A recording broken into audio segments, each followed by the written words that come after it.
गांव के एक साधारण से घर में दो भाई अपने परिवार के साथ रहते थे। बड़ा भाई राकेश और छोटा भाई सुरेश।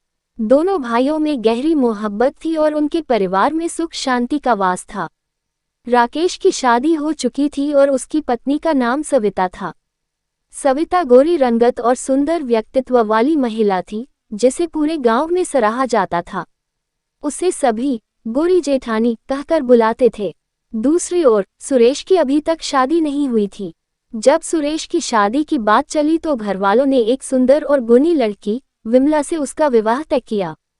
विमला एक शांत स्वभाव की पर सांवली रंगत की लड़की थी।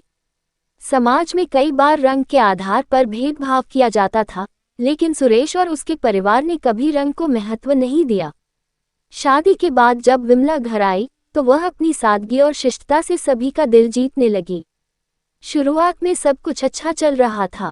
विमला घर के सभी कामों में सविता की मदद करती और दोनों जेठानी देवरानी के बीच अच्छे रिश्ते थे। लेकिन धीरे धीरे समाज के लोगों ने विमला की सांवली रंगत को लेकर बातें बनानी शुरू कर दी। पड़ोस की औरतें अक्सर सविता की तारीफ करती और विमला की तुलना में उसे बेहतर बताती। लोग सविता को उसकी गोरी त्वचा के कारण मान सम्मान देते, जबकि विमला को कमतर समझते थे। समाज के इस भेदभाव का असर घर के भीतर भी दिखने लगा।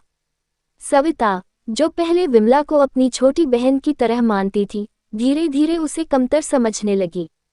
उसे लगता था कि विमला उसकी तुलना में कुछ भी नहीं है और वह अपने गोरे रंग के कारण श्रेष्ठ है।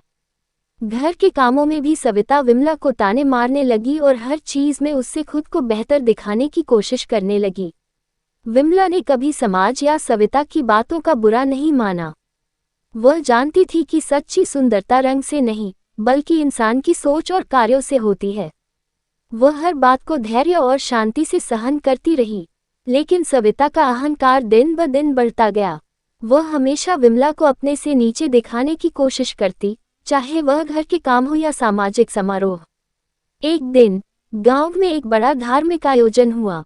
दोनों जेठानी देवरानी को भी बुलाया गया। वहां समाज की सभी औरतें मौजूद थीं। सविता ने अपने गोरे रंग और सुंदर कपड़ों से सभी का ध्यान आकर्षित किया। लोग उसकी तारीफ करने लगे, जबकि विमला को उसकी साधारणता और सांवले रंग के कारण नजरअंदाज किया गया।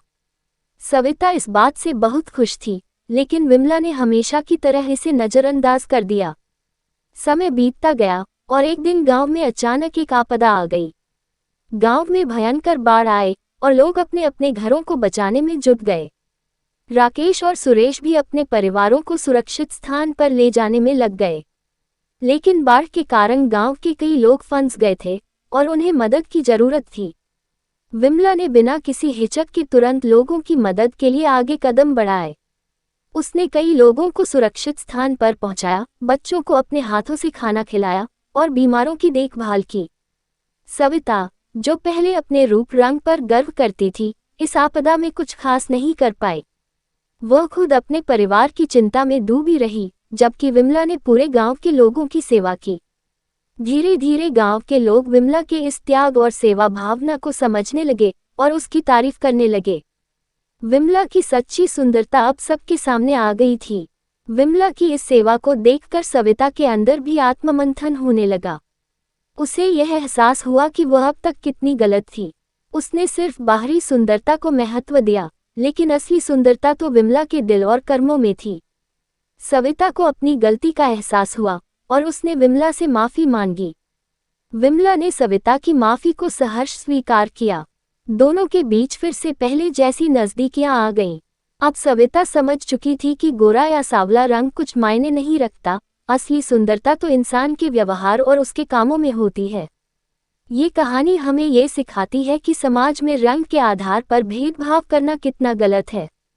गोरा रंग केवल बाहरी रूप होता है, जबकि इंसान की असली पहचान उसकी सोच, उसकी करुणा और उसके कर्मों से होती है। सविता और विमला की यह कहानी समाज में फैले रंगभेद की धारणा को चुनौती देती है और हमें ये सिखाती है कि असली सुंदरता भीतर होती है, न कि बाहरी दिखावे में।